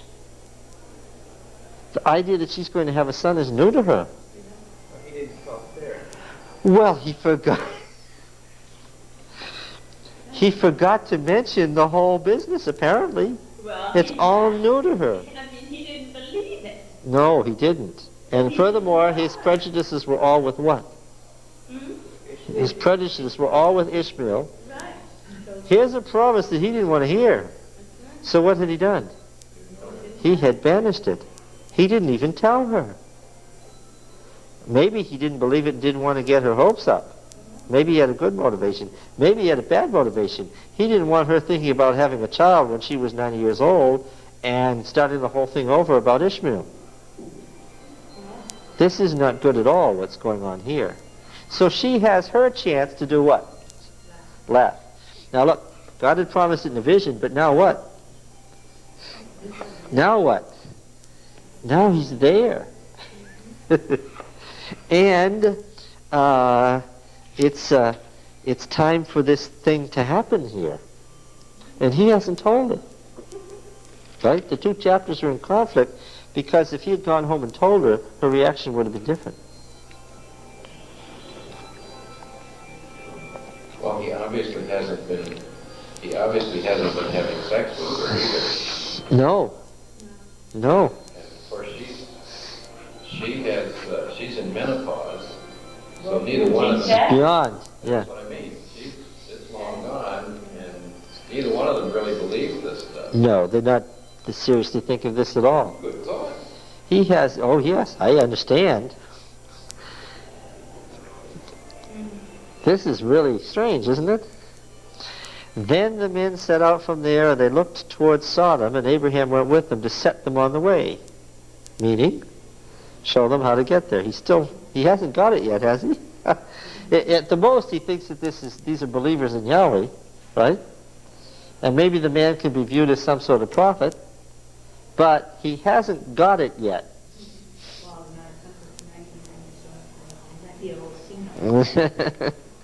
This just brings in the promise where God says that he counts things that aren't as they really Yes. were. Yes. Yahweh said, shall I hide from Abram what I am about to do, seeing that Abraham shall become a great and mighty nation, and all nations of the earth shall be blessed by him? No, for I have chosen him, that, notice the purpose clause that's added here, it's not added elsewhere, that he may charge his children and his household after him to keep the way of Yahweh by doing righteousness and justice, so that Yahweh may bring to Abraham what he's promised him. And here, the promise becomes conditional on response. It isn't in the prior passage. Here, the covenant is said to be conditional. Very important passage. Now, see, the Jew says, and so does the dispensationalist, right? So does who? Pat Robertson. Say, the promise once made to the Jews, what? Is? Yeah. That's what. But you see the same thing here with Abraham, though, because he says, well, I have chosen him. He's already chosen him. Yes, but now it's so that Yahweh can bring to him what he promised. Yes, so that he can bring to him what he promised. It's not automatic. Then Yahweh said, because the outcry against Sodom and Gomorrah is great and their sin is very grave, I will go down to see whether they have done altogether according to the outcry which has come to me, and if not, I will know. What did we see in Genesis 3? And again with Cain, again with the Tower of Babel. What is the pattern? Yahweh does what? He comes and investigates personally. And that's the investigative judgment. Not because he doesn't know, but because what? Any judge, before carrying out an execution, shows that what? He's willing to personally investigate the matter. Okay? And again, who are the two others? They are the two guardian deities, the members of the heavenly court, whose business it is to run, Psalm 81, to run Sodom and Gomorrah for Yahweh. And what? What have they told him? Obviously, they've come with a great complaint that's very grave, saying what? Can't be governed. If you're responsible to Yahweh for governing a city-state, and you have to say what? It's ungovernable, and they've complained to him, and what has he said? Okay, I'll go down and see it myself, and if you are right, what? Yes, I'll do what needs to be done. So the men turned from there and went towards Sodom, but Abraham still stood before the Lord. The Lord still stood before Abraham, it reads. Then Abraham drew near and said, wilt thou indeed destroy the righteous with the wicked? He's thinking of? No, Lot. Suppose there are 50 righteous within the city. Wilt thou destroy the place and not spare it for the 50 righteous who are in it? Far be it from thee to do such a thing, to slay the righteous with the wicked, so the righteous fares the wicked. Far be that from thee. Shall not the judge of all the earth do right? He's so excited on behalf of Lot and his family that he's getting pretty brazen here. He's figured out who he is by now. Oh yes. Because he has said, the outcry against Sodom, and I'll go down, and if not, I'll know. At that point, it all clears up to Abraham. The light goes on. He figures it out. What does he know? He knows that this is Yahweh, and he knows that they are the guardian deities of the cities, and that they're on their way to destroy. The aha experience. Yes. Yes. Yahweh said, if I find at Sodom 50 righteous persons in the city, I will spare the whole place for their sake. Abraham answered, behold, I have taken upon myself to speak to the Lord, who am but dust and ashes. Yeah, the fine dust. This is a reference to the curse on Adam. Suppose 5 of the 50 righteous are lacking. Wilt thou destroy the whole city for the lack of 5? Now he's thinking about Lot's family. And he's thinking about Sodom. Right? Yes, and it dawns on him. And it dawns on him, having gotten into it fairly deeply, that maybe 50 was too large a number. So he cuts 5 off. And so the Lord says, I'll not destroy it if there are 45 there. Again he spoke to him and said, suppose 40 are found. He answered, for the sake of the 40 I'll not do it.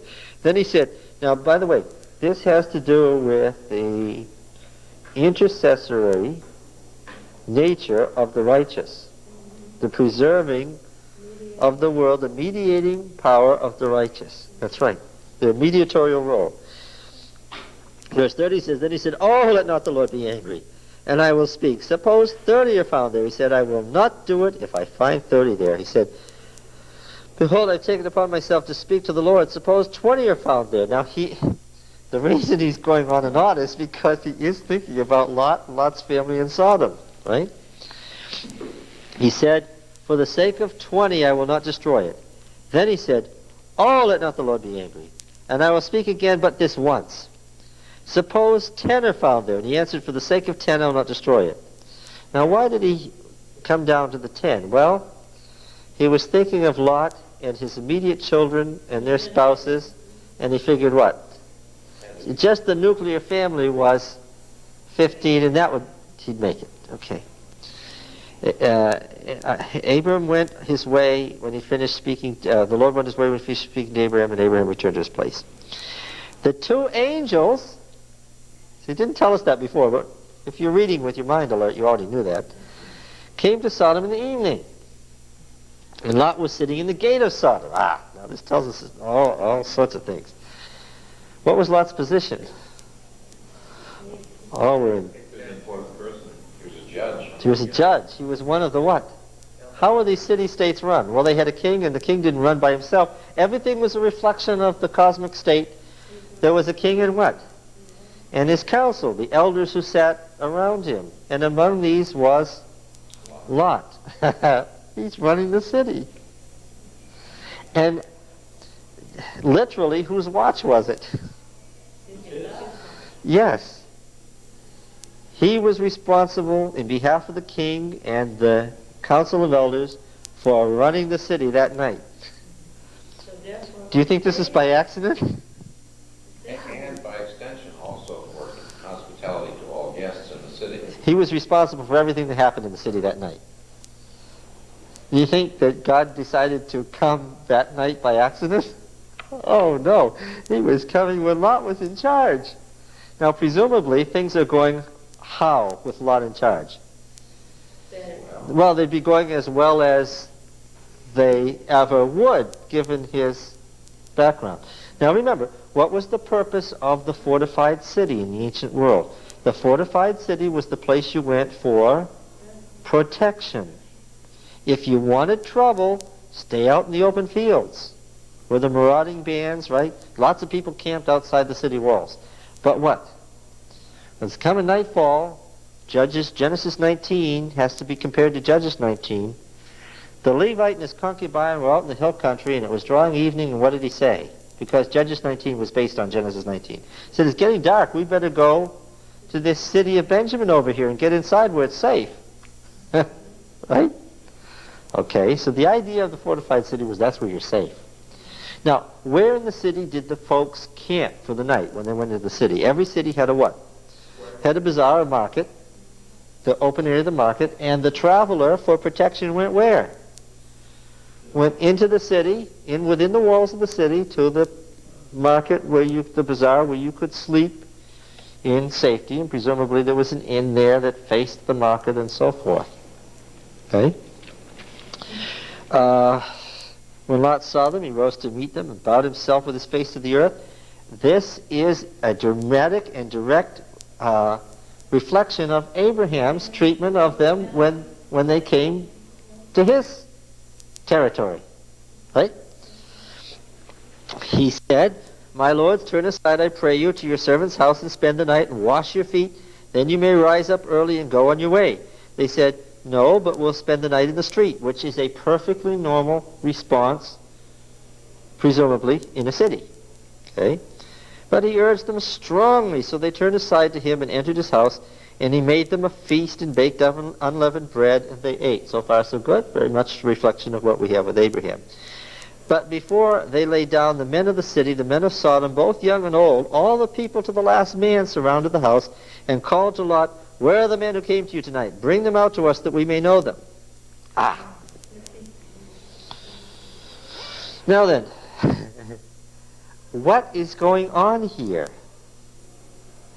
What are we supposed to think of? Right away. Canaanite city, what are we supposed to think of? What? No, be much more specific. No, what? Cain? What Cain? Well, Cain and Abel. No, not Cain and Abel. What Cain? What Cain? Oh, Canaan? Yes, who did what? Who raped his father to get what? To get his semen, which was what? His life, his power. Why? Because this is an abomination, which is to say what? Don't read English word abomination. I told you it's a technical term for what? It's defined repeatedly in Leviticus. An abomination is what? What? Canaanite worship. It's a religion. The religion of Canaan required what? You try to get as much fertility as possible, as much power as possible, because that fertility increases the power of the clan and of the group, and it increases the the number of people and the fertility of the ground. Why was Sodom so rich? Because, they would have said, because of what?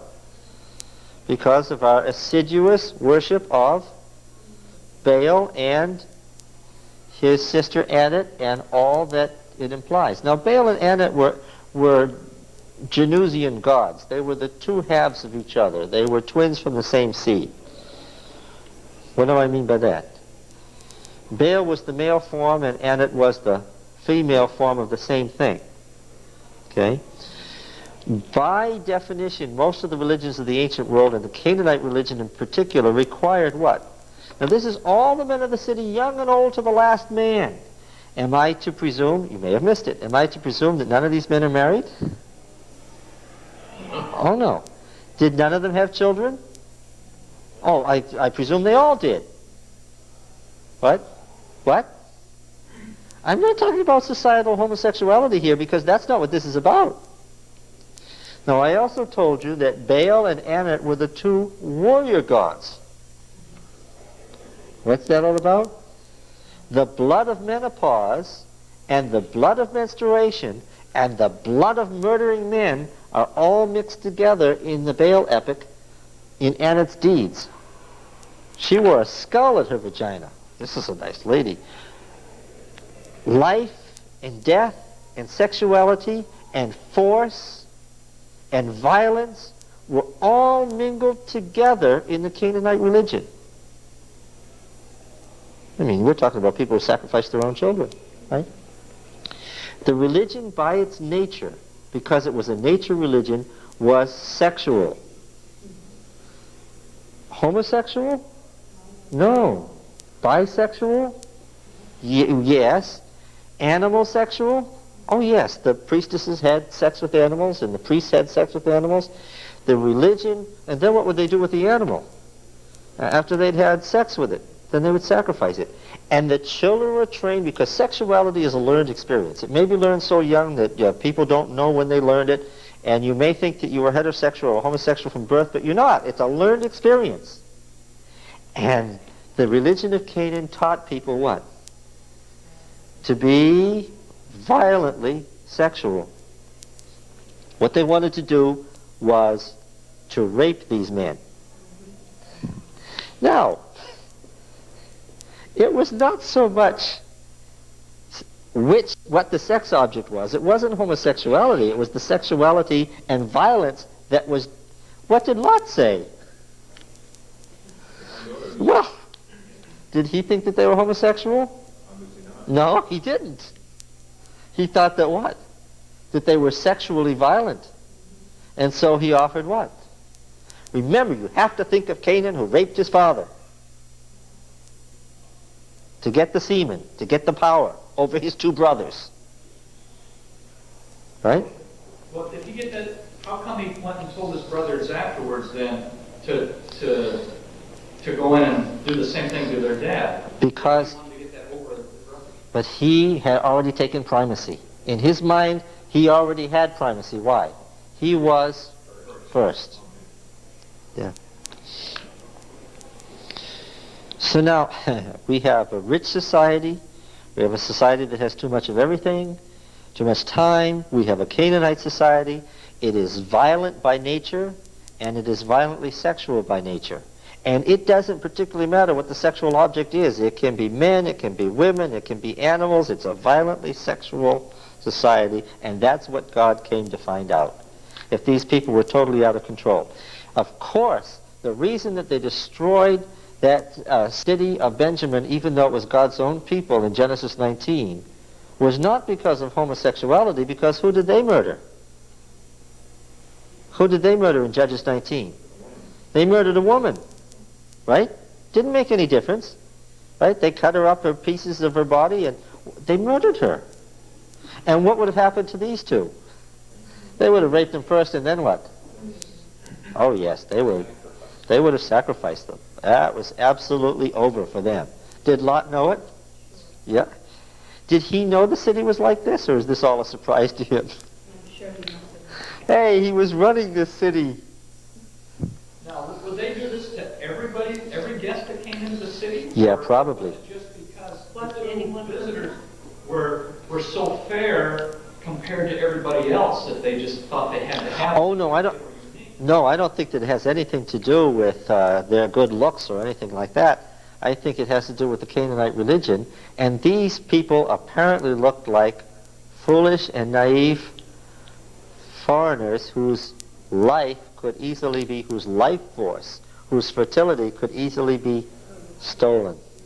Yeah, but it just sounds to me like before long, word would get around, nobody would go into that city because if everybody went in that looked halfway good or whatever, this would happen to them. But it doesn't have anything to do with looking halfway good. I'm quite sure that an ugly dog could have walked into Sodom and what?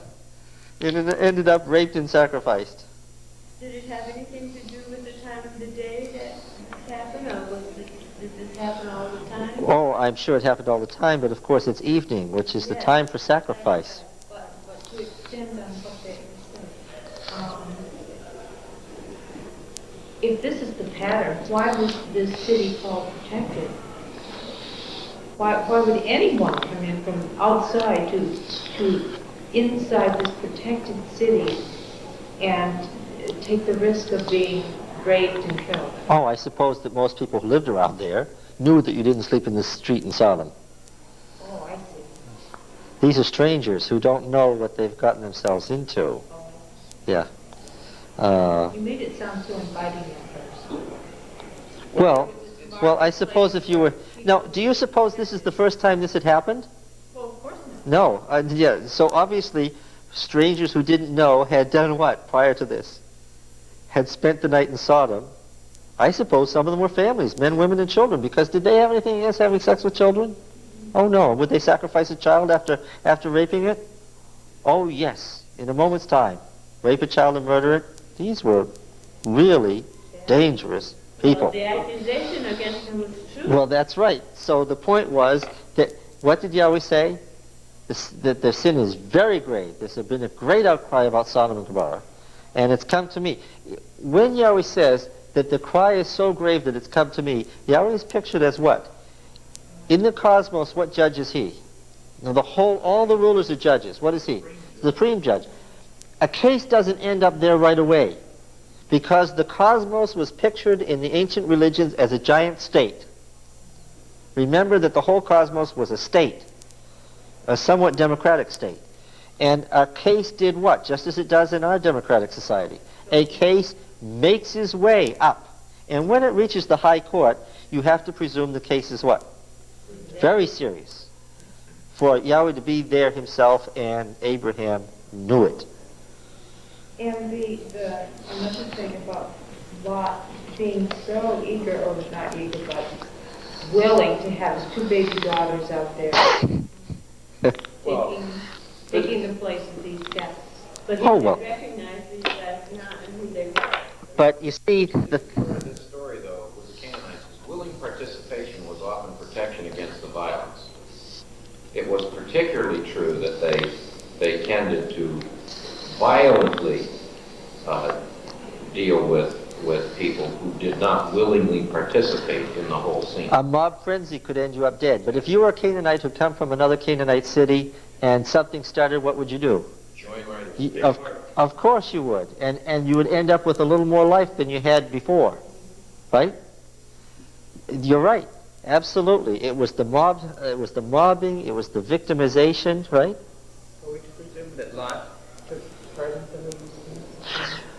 Well, if he didn't actually participate, and that's apparently what he did not, you have to see that he accepted and ran a city-state where that was the way of life. where he contributes his children. Yes, that's right. Yeah. But he being one person though, he couldn't really say it couldn't happen. That's But true, to but save his family, he had to. but how did he get there? He chose to. How do you stay there knowing this went on? You know? I mean, so Yeah, that's. you can't say he was guilty. Look, you understand that this business about sexuality, the Yahwist is very concerned about this, because he says this, the first recognition of sin was the recognition of sexuality in Adam and Eve. He was very concerned about it because he said that it was that form of violence and it was that sexual sin in Genesis 6 that what? That caused the flood. And it broke out again in the epilogue immediately after the flood. And what? And he's saying that epilogue immediately after the flood was Canaan. And what? And these are the Canaanite cities. And why is he concerned about this? Because Genesis is written at a time that Israel is about to do what? Yeah. Israel is about to do what? Go into Canaan. And destroy? Is that what they did? Yes, because by the time you get to Judges 19, what do you find out? They didn't destroy, they what? They joined. And that's what he was worried about. The very thing he was concerned about, that they might become another set of Canaanites themselves. But bringing all this out, our church is we are so naive. We don't, the bulk of the church doesn't understand it. Oh no, I think, see, it's much worse than what you usually hear, right? It's far worse than what you usually hear. Why? Because we don't spend our time talking about having sex with animals, right? That's not something is a subject for a Sabbath morning sermon. But what we usually hear about Sodom and Gomorrah, this is much worse. It's much more violent. It's much more crazed, right? You say they were sincerely following their religion? Oh, I would say, yes, I would say that they were following it wholeheartedly, right? A religion that gave vent to all the sinful nature, right? It's an easy religion to follow. There's something more here, too, if I recall, is Lot was not just offering his daughters. First of all, he had to not only, he was a patriarch, so he condoned this in his family because his daughters, those who were married, because it says he had son-in-law, were Canaanites. It says every man to the last man was outside his door. What does that tell you? Son-in-law was there, too. Why did you say son-in-law? Did he have no sons? Well, he had sons. Yes. But also, he didn't offer just any old daughter. He offered virgin daughters. Yes, his two virgin daughters that he has. The only thing he has left to offer. Oh no, I'm sure these were just children. Well, they were old enough to bear. Yeah, in a year or two. We're talking about girls who are maybe teenagers. Yeah. But they were... Young teenagers. I'm The not... point is they were virgins, and those virgins had a special place in Canaanite. That's right, because they had special life. They had special life. But you understand, there was also that patriarchal thing that to steal the sexuality of a man was even better than to steal the sexuality of a woman. Not necessarily better sexually as far as enjoying it, but better sexually as far as the power you got. Yeah. Well, okay, so you can't imagine raping a man and then cutting him up in little pieces and drinking his blood. Did I mention that? That's of course the rest of it. Because there are various forms of life that emanate in the body, right? Semen is one, and the other primary one is blood. And then, of course, there's certain organs you want to eat, like the liver and the kidneys, and you understand they were going to eat these people that night. We're talking about the whole root here. This isn't... No wonder later on Elijah and people like that, they preach so hard against all this Baal. Yeah, the Baal religion, because the Baal religion in its simpler form was just a nature religion, worshiping the cycle of nature. But if you led it to its logical conclusion and to its ancient traditional conclusion, where did you end up? You ended up with a society that was so dangerous that the only thing God could think of to do with it, even with the children, was what? Was to kill them. Even the children, when you think about killing children. More than that, flocks and herds. Anything that had anything to do with it.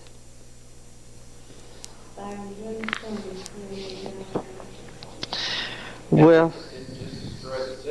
Everything in it, but they were to be made into dung heaps. Yeah, so there wasn't even any city there afterwards. Don't act so wickedly, he says, behold, I have two daughters who don't know man. Let me bring them out to you and do as you please, knowing that what would happen to these two girls. Only do nothing to these men, for they've come under the shelter of my roof. What's his explanation for why they shouldn't be raped and murdered? They're my guests. You can't rape and murder them, they're my guests. Rape and murder my daughters. Where is total responsibility? Do you think that maybe Lot had... What? Who might go willingly as a sacrifice, like they were at Sinai. I mean, they're just going into... Yes, there was that too. There was that too, the honor of being a sacrifice. Well, And it shows us how far Lot had fallen, if you want to say. oh, this is so... Is he any less warped than the other men of Sodom? Yeah, really. No. I wonder why he was saved. Well, he didn't exactly get saved by his own action. All he was passive, and that's the picture I get of him. He was passive so that these angels who were more powerful dragged him out and what? Set him on the table. Yeah, and so he what?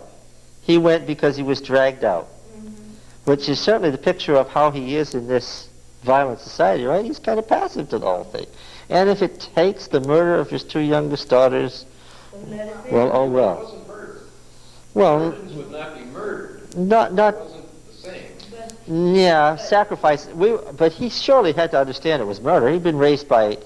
Well, yeah, but I mean, he's offering a religious sacrifice. That's right. No, he's not worshiping. He's right. He is full blown into the Canaanite religion. Yeah. You know, it's interesting. Those boys who set on and raped and almost murdered that young woman in Central Park. First of all, you have the question, what on earth was anybody stupid enough to run in Central Park in the middle of the night for anyway? That's the first question. But the second question is, those boys knew they were doing wrong.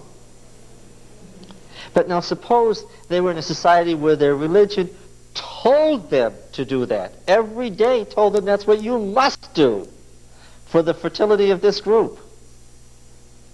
Well, at least there's a thing in our society that they knew they were doing wrong and that they, they're getting punished for it. But this was the state religion.